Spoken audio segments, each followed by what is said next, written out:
Before we open this file, if you enjoy these stories, please subscribe to the Eris files. It really helps me keep making new files for you. I found out my wife was cheating because of our daughter's tablet. Not her phone. Not a hotel receipt. Not some credit card charge she forgot to hide. Our 9-year-old daughter's tablet. And even now, that isn't the part that bothers me most. What bothers me is how close my daughter came to finding those messages before I did. My name is Adam Moore and my wife's name was Rebecca. We had been married for 12 years. Our daughter Sophie was 9. We were a pretty normal family. At least, that's what I thought. I worked as an elementary school administrator. Rebecca worked in operations for a pharmaceutical distributor. Her job was busier than mine. Regional meetings. Late calls. The occasional overnight trip. She had always worked hard, so none of that bothered me. Our life was mostly routines. School in the morning. Work. Soccer practice twice a week. Pizza on Fridays. Laundry on Sundays. Sophie usually did homework at the kitchen counter, while Rebecca and I tried to decide what we could make for dinner without going back to the grocery store. It wasn't exciting, but I liked our life. Then Rebecca started being away more. At first, she had a reason. Her company was restructuring. New management. New responsibilities. More meetings. She started getting home around 8 instead of 6:30. Then there were more overnight trips. Chicago. Milwaukee. Indianapolis. All places she had traveled to before. So I didn't question it. She would send me a picture of some terrible hotel dinner. Complain about airport delays. Call Sophie before bed. Tell me she missed us. Everything looked normal. Or close enough to normal that I didn't push. Then she got weird about her phone. Rebecca had never cared where she left it. Kitchen counter, couch, bathroom sink. Sometimes Sophie grabbed it to check the weather or use the calculator. I knew Rebecca's passcode, she knew mine. Then suddenly the phone was always in her hand. If she went upstairs, it went upstairs. If she took a shower, it sat on the bathroom counter. If she went outside to water the plants, somehow the phone needed fresh air too. One night, we were sitting on the couch when it started vibrating beside me. I reached over to hand it to her. Rebecca grabbed it from my hand so quickly that I laughed. Okay. She looked at me. What? You reacted like I was about to read your diary. She smiled. Work stuff. Must be classified. Very funny. Then she put the phone face down beside her. I noticed that. But I didn't say anything. A few days later, she changed the passcode. Sophie was the one who discovered it. She was trying to use the calculator. Mom, your password doesn't work. Rebecca looked up from the kitchen table. I changed it. What is it? Rebecca smiled. Nice try. Sophie laughed. I did too. It felt like nothing. That's the problem when you trust somebody. You don't treat every small change like evidence. You make excuses for it. You assume there's a normal explanation. And for a while, I had one for everything Rebecca did. Then Sophie broke her tablet. She had this old iPad she used for games, drawing apps, schoolwork, and watching videos. One Saturday morning, she carried it downstairs with one hand while trying to put on a sweatshirt with the other. The tablet went down the stairs without her. The screen was finished. Sophie cried. I told her nobody had died. That did not help. We talked about buying another one. Then Rebecca remembered she had an old iPad in a drawer. She had upgraded about 6 months earlier. So she wiped most of it. Deleted work apps. Removed pictures. Installed Sophie's games. Changed the wallpaper. And handed it over. Problem solved. At least, we thought it was. Sophie used that tablet for almost 3 weeks. Then one Tuesday night, I was cleaning the kitchen when she walked in holding it. Dad? Yeah? Why does Mom keep getting messages on my tablet? I stopped wiping the counter. What do you mean? She held it toward me. Sometimes these boxes show up at the top. What boxes? Messages. From who? I don't know. Then she thought about it. I think someone named Evan. I knew an Evan. Evan Carter. He worked with Rebecca. I had met him twice. Once at her company Christmas party. Once at a retirement dinner. Tall guy. Dark hair. Recently divorced, if I remembered correctly. He seemed friendly. Nothing about him had ever set off an alarm. I asked Sophie, "Did you open any of them?" She shook her head. I just swiped them away. Then she looked nervous. Am I in trouble? No. I put the dish towel down. Not even a little. That was the truth. I took the tablet upstairs. Rebecca wasn't home. She had told me she was having dinner with 2 people from work. I opened the settings. Her Apple account was still connected. Not to everything. But messages was syncing. Apparently when Rebecca cleaned the tablet, she had missed it. I remember looking at the settings and thinking this was going to be stupid. A work conversation. Meeting times. Some boring question about inventory or transportation. Something I would feel embarrassed for worrying about. Then a notification appeared. Evan. Right in front of me.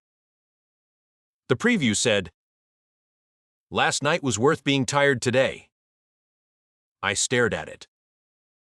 I didn't touch anything. A few seconds later, another message came in. I keep thinking about you. There are moments where your brain understands something before the rest of you does. That was one of them. I knew what I was looking at. I just didn't want to know. I opened messages. And there it was. Not 2 messages.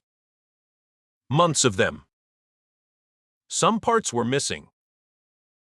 Rebecca had probably deleted conversations from her phone before they synced. But she hadn't deleted enough. There were lunches. Hotel plans. Inside jokes. Pictures of restaurants. Complaints about me. Messages sent from our house while I was in another room. One from a trip to Chicago said, "Adam thinks I'm having dinner with the regional team." Evan replied, "Then I get you all night." I had to put the tablet down. I picked it up again a minute later. There were messages from weekends. Our anniversary month. One from Rebecca said, "I hate leaving your room and pretending I was somewhere else." Another one. Sometimes I wish I could just stay. That one hurt. But then something else hit me. Sophie. She had been carrying this tablet around for 3 weeks.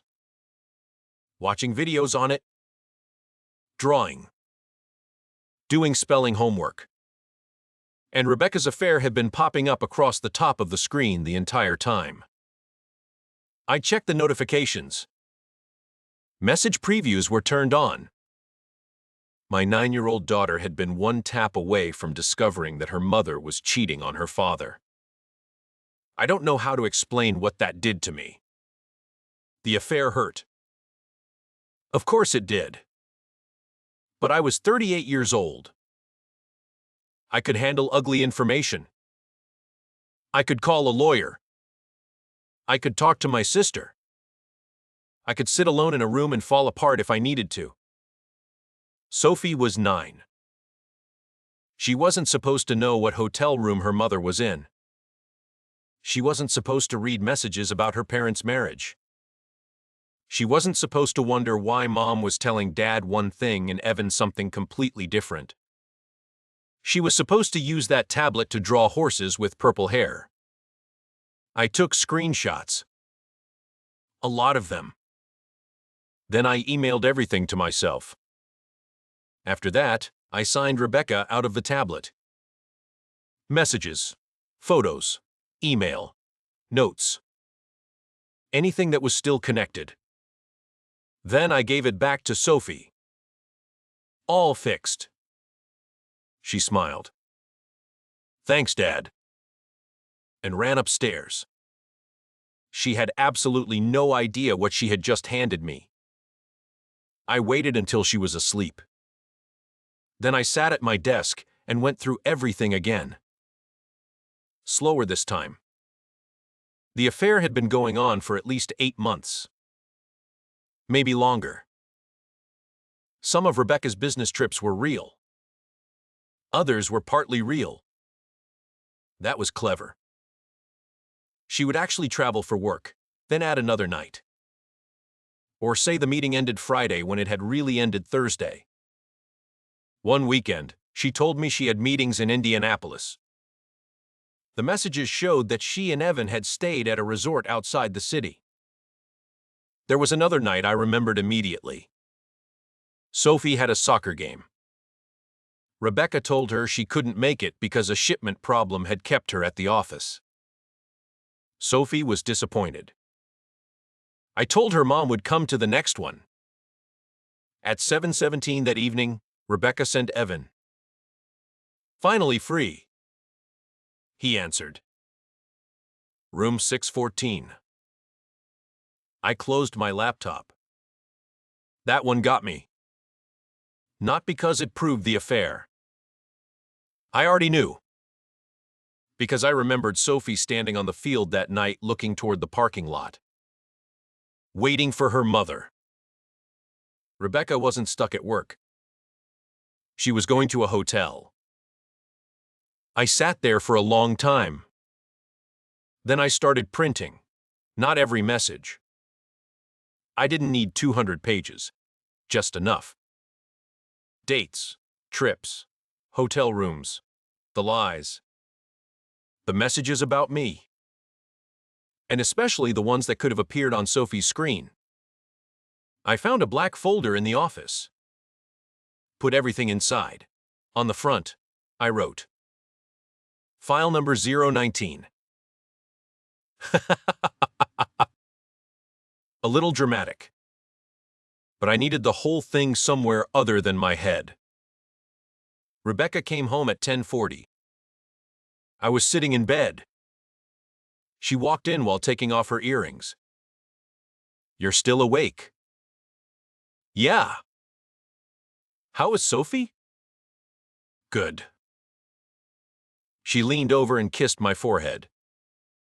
Then she went into the bathroom. I watched the door close. Every part of me wanted to follow her in there and ask who Evan was. But Sophie's room was right down the hall.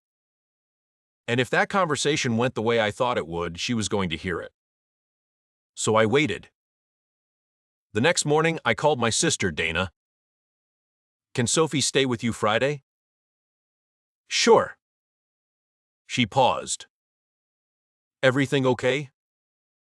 No. Another pause. Do you want to tell me? Not yet. Okay. That was all I needed. Then I called an attorney. Nothing dramatic. I just wanted to know what I should copy before Rebecca knew I knew. Bank accounts. Mortgage records. Retirement accounts. Tax returns. Insurance. By Friday, I had everything. Dana picked Sophie up after school. Rebecca came home a little after 6. She looked around. Where's Sophie?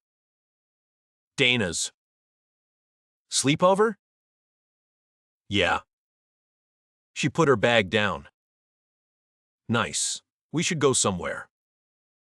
No.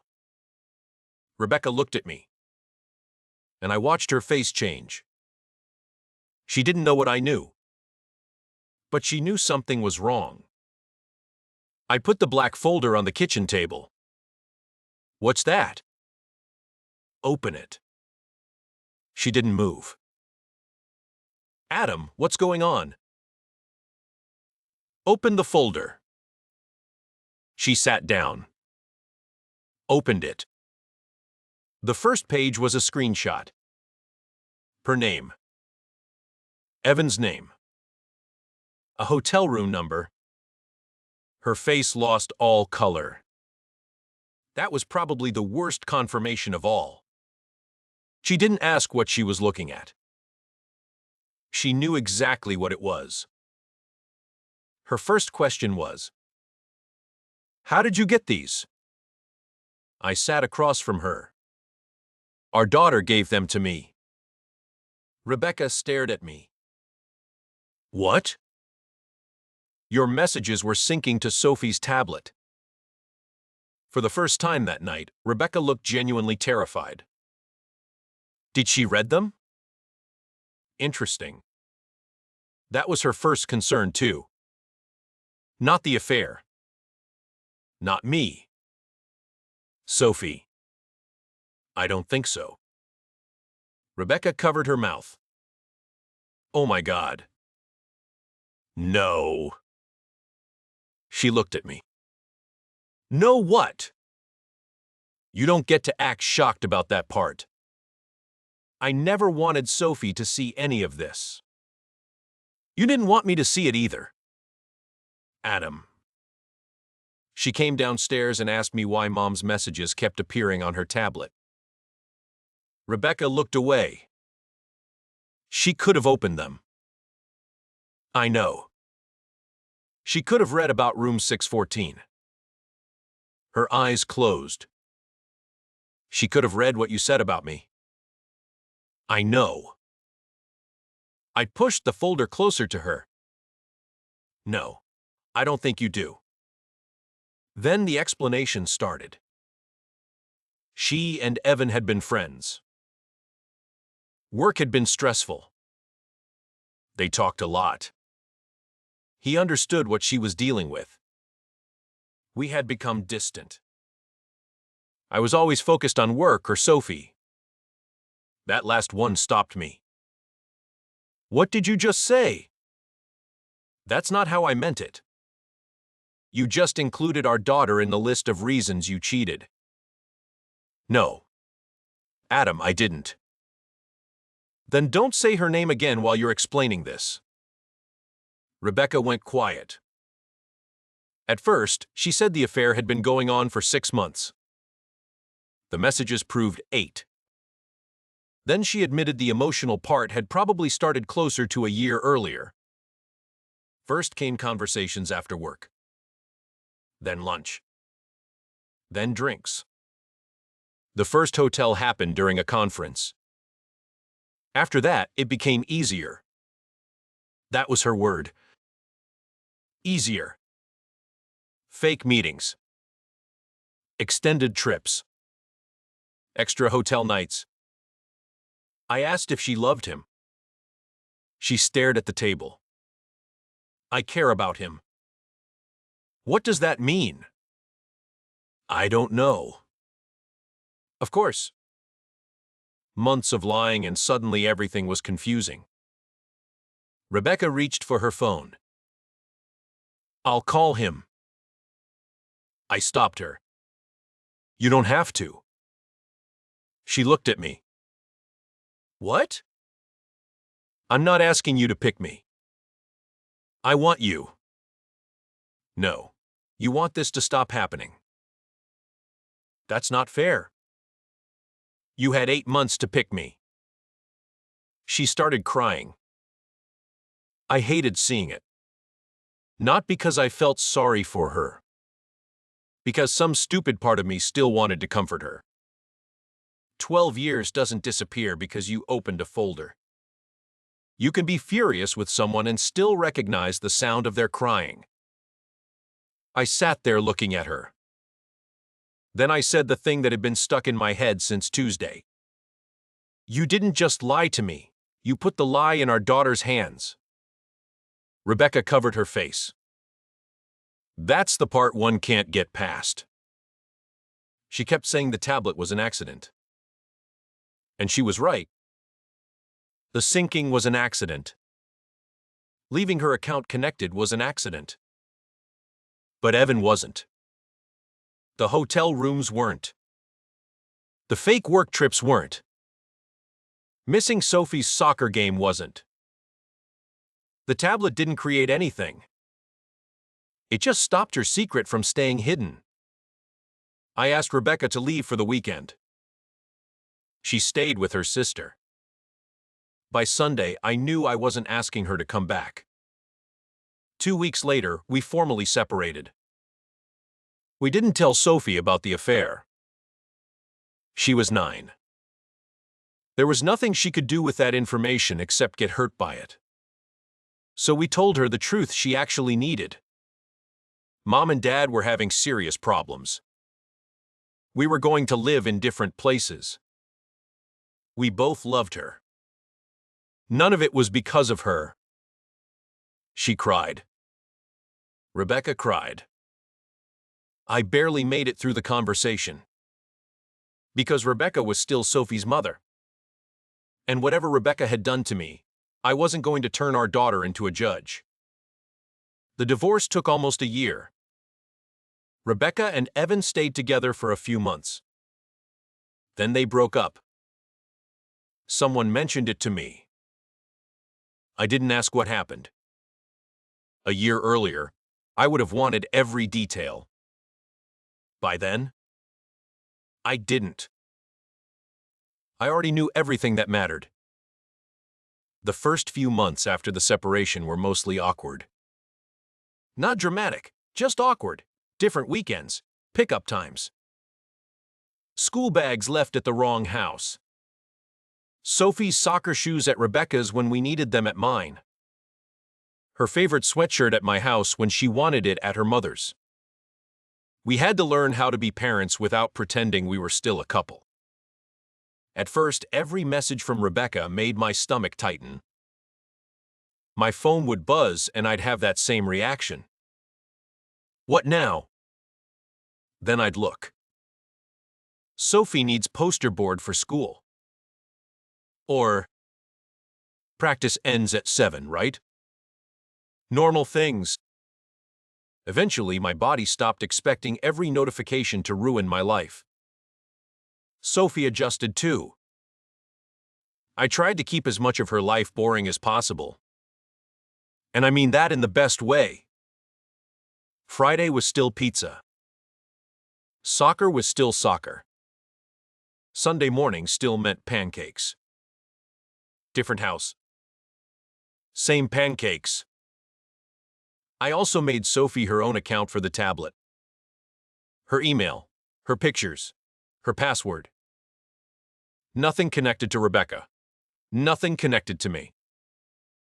Just hers. One afternoon, she was sitting next to me drawing on it. Some giant purple house with 6 dogs in the yard. She looked up. Dad? Yeah? Remember when Mom's messages used to show up on here? I froze. Yeah. What were they? I had wondered if she would ever ask. I kept my voice as normal as I could. Grown-up stuff that wasn't supposed to be on your tablet. Was it bad? I thought about saying no. But that would have been another lie. It was private, and it was something your mom and I had to deal with. Sophie looked at me for a second, then nodded. Okay. And went straight back to coloring one of the dogs blue.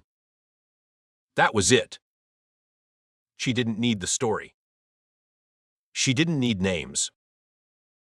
She definitely didn't need hotel room numbers. She just needed to know the adults were dealing with the adult problem. I used to think protecting her meant making sure she never knew anything was wrong. I don't think that anymore. Kids know when something is wrong. Protecting her meant making sure she never thought it was hers to fix. About a year after Rebecca and I separated, Sophie and I went away for a weekend with Dana. We rented a cabin near a lake. Bad cell service. Old furniture. A refrigerator that made a noise like it was about to die. Sophie loved it. She spent most of the weekend taking pictures with the tablet. Trees, breakfast, the lake. A squirrel that she was convinced was posing for her. At one point, I was sitting on the dock and she took my picture. That night, she handed me the tablet. Look. It was terrible. My hair was all over the place. My eyes were half closed. I started laughing. This might be the worst picture anyone has ever taken of me. No, it's not. It absolutely is.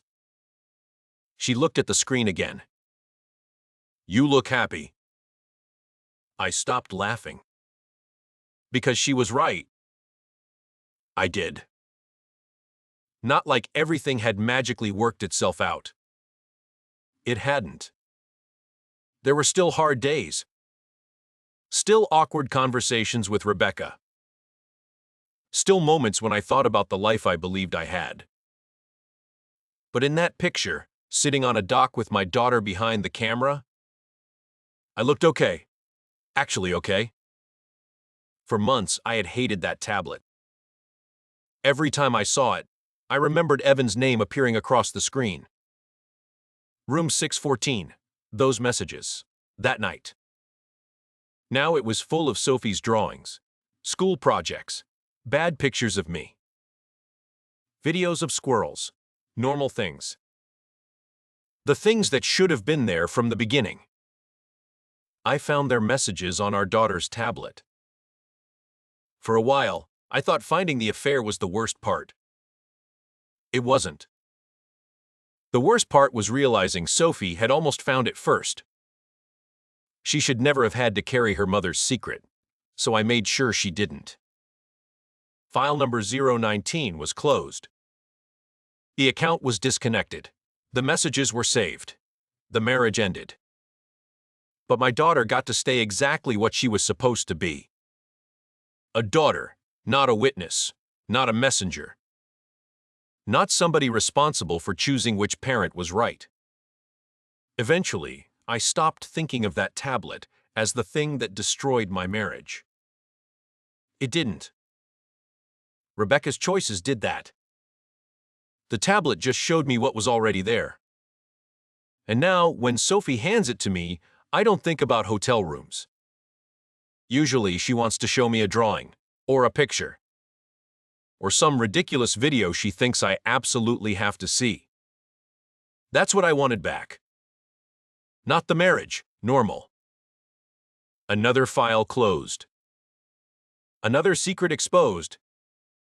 And this time, the most important thing I protected wasn't the evidence. It was the person who should never have had to find it. If you enjoyed this file, leave a like and subscribe to the Eris Files.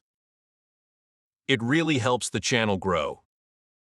Every betrayal leaves a file.